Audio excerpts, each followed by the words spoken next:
mo kanina EO by come Monday. What will be the content of EO? Moratorium or what? May moratorium, no? Yung I'm asking the legal, actually we were discussing it yesterday pa, may draft kagabi, hindi ako happy, medyo payat eh. No, pero there are 6 provinces that have problems with yung illegal logging. Amongst the features suggested by the Secretary of DNR, yung bang mga sawmills na wala namang klaro, visible supply, dapat ipasara. So the legal team is looking into that. Meron at moratorium on logging para siya. So, adjust pa And lang. I'm hoping Monday ready na. Pero hindi total lagban po. Yung sa totoo lang no, ang dami-dami na kasing paraan na ginawa para dito sa selective log ban. Pero yung pagpapalit ng klima, yung global climate change, talaga antindi na eh. No?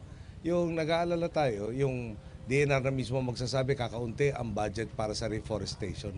Di ba dapat ma-regenerate natin yung forest na unang proteksyon sa ulan, sa bagyo. Yung tubig na rumaragas at marami ng pininsala. Alam nyo, between the Summer Leyte group, no? Yung Bicol, at saka dito sa inyo sa Caraga, yung tail end of the cold front na rains na dinala, ang sa damage, ang initial estimate is close to 1.5 billion pesos for infrastructure alone. And the calamity fund is roughly about that. No? So para bang wala pa tayong 2 weeks, baka maubos yung ating calamity fund. So one has to look at ways to really mitigate risks. No? And amongst them, yung matatapos na raw yung may scale na tayo na map kasi ng disaster risk. Yung current na natapos 1 to 50,000 na scale. Yung bago 1 to 10,000 para mas ma-identify mo yung high risk areas at maayos na natin yung sitwasyon nila ngayon pala. Sir, Mr. President, good afternoon po. Do you think somebody has to answer on this, considering that it took General Mariano Miranda to discover all this so huge illegalities that it was what is even discovered as airport runway, yung kadami, no? So, do you think somebody would have to answer this or heads will roll on this particular issue? Well, yung pinapoint out ng DNR Secretary, marami siya sa natural forest na wala silang binibigay ng mga permits, no? Siyempre, saan ba nang galing nga ito? Ang dami-daming mga kahoy na to. Tapos sinabayan pa kung kailan talaga inaasahan na marami ng ulan dito. Pero sasabihin ko sa inyo ngayon, si ganito, si ganyan, hindi naman siguro tama dahil kinokonduct pa lang ng DILG appropriate investigations. Pero at the end of the day, ako po'y, sabi ko nga kanina, para may pagka-bulldog, no? Tenacious. Interesado ako dito. Hindi ko hululubayan to hanggang magkaroon ng solusyon na agaran at tama. Any penalties na at the top of your head po ngayon, sir? I mean, yung sa pinag-iisipan po natin, sir, na penalties for those who will persist in illegal logging or non-such. Alam niyo, yung I don't have the list right now, no, of the sanctions, but there are sanctions. Tapos marami yung iiwan ko na muna doon sa Justice Department dahil inaaral na rin po nila itong sitwasyon na to together with the facts that will be unearthed by the Interior and Local Government Department, no.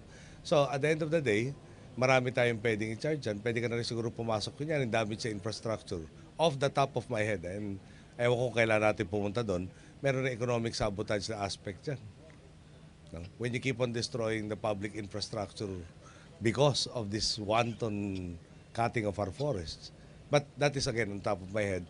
Ang habol natin dito talagang may katiyakan na kung may gumawa kasalanan, may kaparusahan. So let us just finish the appropriate investigations which will provide the evidence and will determine the cases that will be filed. Sir, what exactly yung instruction the local government officials kanina, sir? And as far as the instruction environment is concerned, please elaborate further yung sinabi niyo. Kinaalala ko po na meron pong nasalanta, di ba? Nasalanta dito sa Caraga amongst other areas. Pare-pareho namin problema po yan. Hindi na po nila kaya, siyempre sa akin babaksak yan. Kaya sabi ko naman, iwawasto natin lahat yan. Kung meron kailangan ilipat natin. Kung meron kailangan na patibayin, tibayin natin. Pero lahat ng efforts walang mangyayari kung mapapabayaan yung katulad nga no, ginawang highway ng Troso, yung river. Yung dadaanan ni Troso, siguro naman may tulay na nabunggo-bunggo. Pag marami-rami na pong nabunggo dyan, kasi may mga litratong tangan si Secretary Singson ngayon, nung mga pinapatungan ng tulay na putol. Di ba?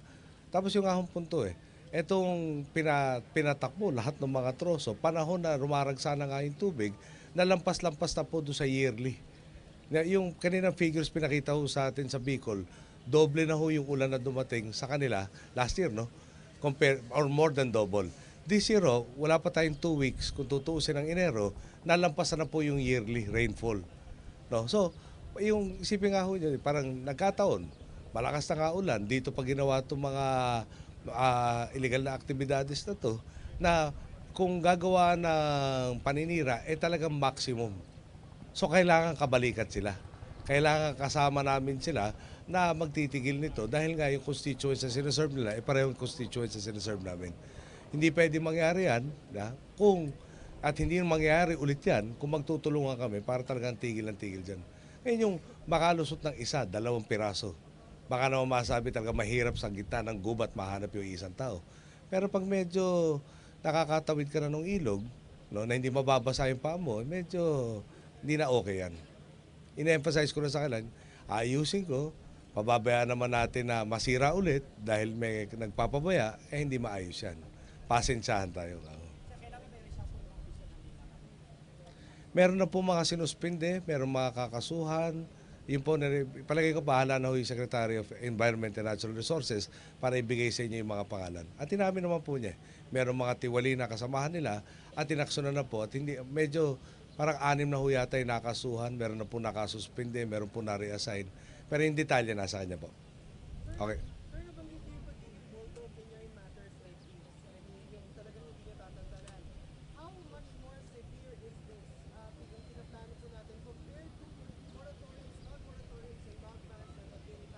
Yung one thing is, I've asked already for an inventory, no? Parang a whole study on the problem. Meron kasi papasok yung April law, yung mga agreement signed into before we got into government. Ano ba epekto noon pag nag-total lag ban tayo? No, ang endpoint nito is at the very minimum the 6 that were identified by the secretary as being most prevalent, no, sa illegal logging. Yun ang talagang magfo-focus tayo na hihintuin doon, no? Na kung yung ano ba ibig sabihin nun, sa akin parati resulta no? Pag meron pa tayo nakikitang nakakalabas mula doon sa 6 provinces na binanggit, pananagutin natin lahat ng concerned officials, including the Secretary of Environment and Natural Resources. No? At yung nung araw pa ako naman talaga nice way of saying it hindi ba, bulldog. Pero talagang makulit po ako. Pina-follow up ko po at mabusisi ako sa detalye. At hindi pwedeng aasahan na nakakalimut ako. Hindi, bata pa ako para maging makalimutin Let me put it this way. The Secretary himself was the one who was making an impassioned plea of the urgency of a very, very strong campaign against illegal logging. Yung the way he put it yesterday was this. Sir, huwag natin kalimutan, pag pinutol mo na yung puno, hindi naman pwede isoli doon sa gubat, itanim ulit yung punong naputol na. Tapos na po yun. Siya rin ang nakakaintindi na responsibility niya reforestation, nakakarampot yung pwede nilang matamnan ulit. At kung matamnan mo man, hindi pa makakatulong sa pagragsa ng ulan dahil lalaki muna siya bago may absorptive capacity. Siya na rin po ang nagmungkahi na merong livelihood para doon sa nagkakaingin. To deal with yung kakao, yung cocoa at saka kape. Meron pong bibili ng lahat ng, sabi niya, kasama ng DA, meron pong isang malaking multinational na ang daming pangangailangan na karamihan na ini-import. So talagang umaabot daw sila ng bukid ng pang-source ng kape nila. Nasa marami hong planta itong multinational na to at nung nakausap ko nga, kinumpirma nila na kailangan. So talagang sila, DSWD, DA nag-uusap, comprehensive plan na hindi mo sasabihin bawal yung pinagkakakitahan mo, yung nag-uuling, etc. Pero bibigyan ng pagkakataon may hanap buhay para tigilan nga yung nakakapinsalang hanap buhay na ginagawa na. Okay. Saan I-implement, yung 1 million pa lang ang ini-implementan, nandito si Secretary Dinky Soliman, sa tutulan po, yung 1 million dati magiging 2.3 by the end of the year. So, fine-tune natin yung sistema, lalo na po yung pag-deliver yung cash transfer. Yeah? Dahil marami hong lugar sa Pilipinas naman talaga may pagka-remote, meron pong malayo sa mga land bank offices, yung distribution po fine-tune, pati na rin yung datos sinisigurado natin yung pinaka may kailangan doon sa 4.6 million na most parang poorest families, yung kalahati, yung 2.3, yun ang maabot at walang magkaroon na leakage dito. So sa implementation, nagbibigay naman po ng ulat ang DSWD consistently tungkol dyan. Nandito naman po si Kalihim Suliman. Opo, ang nangyayari ho ngayon, naabot na po natin ng 1 milyon. Dito po sa Caraga, 80,000 plus ang ating mga benepisyaryo at madadagdagan po ng 60,000 plus. Nasa yugto na po kami ng pag-verify at kasama na po natin hindi lang po ang gobyerno, DOH, DepEd, DILG, kasama po natin ang lokal na pamahalaan at kasama na rin po natin ang mga NGOs, faith-based organization and volunteer organizations dito po sa Caraga. Meron ho tayong pinagbabatayan na NSCB survey ng 2006 at yung National Household Targeting System nag-resurvey po sa lahat ng natukoy na probinsya at munisipyo mula po sa survey na yon. At yung pong mga malalaking syudad tulad ng Butuan, meron po tayong ginawang small area estimate na nag-identify ng pockets of poverty. Mula po doon, nilagay po yan sa isang computer program na nagranggo ng pinakamahihirap sa mga lugar na aking sinabi at yung susunod na yugto, na yun na yung yugto natin ngayon para sa additional 1.3 na sinabi ni Pangulo, nagkakaroon po tayo ng community assemblies para nang sa ganon ma-verify kung eligible at kung totoong tao po yung lumabas sa survey.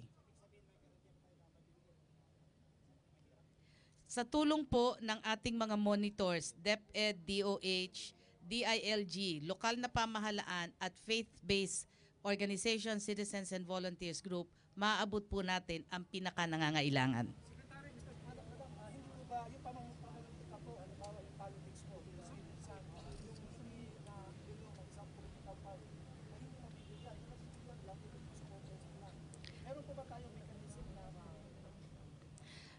Unang-una, ang talagang nagtutukoy po yung listahan ng National Household Targeting System. Hindi po tinutukoy ng barangay captain or kahit na sino pong local executive. Humihingi po tayo ng tulong sa kanila sa pag-verify. Kung meron po kayong complaint, meron po kaming tinatawag na hotline na hindi ko matandaan ng number ngayon. Hihingiin ko lang ngayon sa aking kasamahan at i-announce namin. Ina-announce ko na yan. In my press con last time here, which was yesterday, in-announce ko yon. It's a number na pwedeng i-text ng mga tao para malaman namin kung may complaint tungkol sa pagpasok ng mga taong hindi dapat pumasok o mga hindi nasama na sa tingin ninyo isasama. Okay. Itong hotline mo. Ito ho ang hotline, 0918-912-2813. Yan ho yung pwede nyong i-text. Ulitin ko. 0918-912-2813. Thank you, Father. Nakitaan ako lang. Yung mali naman yata yung tanong, paano nyo magagarantiya? Teka, pare-pareho natin problema to eh. Tulungan nyo kami. Kayo nasa media para mata ng taong bayan. Pag meron nga akong abuso, inform nyo kami. Sukatin nyo kami kung kumilos kami, kung may napatunayan doon at hindi kami kumilos. So, di ba natin nyo kami araw-araw? Pero parati ko inuulit-ulit sa lahat ng kasama po dito, 21 billion pesos po to. Pinaglaban natin na magpatuloy to. Take 1 to, pagpalpak. Wala nang take 2. At marami nga ho, kalahati pa lang yung maseservisan by the end of this year. Ulitin ko lang ho, yung pag iniisip po natin, 1 million dati, 2.3 nitong Enero, hindi ho ganun yun. Dinadagdagan natin yan unti-unti. Dinaanan na yung buong proseso bago natin rireleasean. By the end of this year, 2011, kalahati na po yung naabot natin. Yung natutunan, so hindi ho bahala na ang Diyos eh. May sistema. Pero, di ba talaga naman po merong mga baka lilisan landas. Ayaw nila ng tuwid. No? Kung saan tayo ililiko-liko niya mga yan, doon namin kayo kailangan katulungan. Baka pwede kong ganun. Problema natin lahat to, may angat natin yung pinakamahirap. Investment po to kung tutusin eh. Yung mga bata na makakapagtapos ng pag-aaral, di hamak mas magandang trabaho, di ba? Yung kalusugan nila na natulungan natin manatili, bawas yung kailangan na gawin ng DOH na gagamutin sila dahil hindi sila nagkasakit. Di mas marami magagawa po yung ating gobyerno kung, pabalik ako lang, nagtutulungan tayo. Hindi problema niya. Hindi pare-pare tayo Pilipino. Problema natin lahat to. Okay po. Salamat po sa inyo.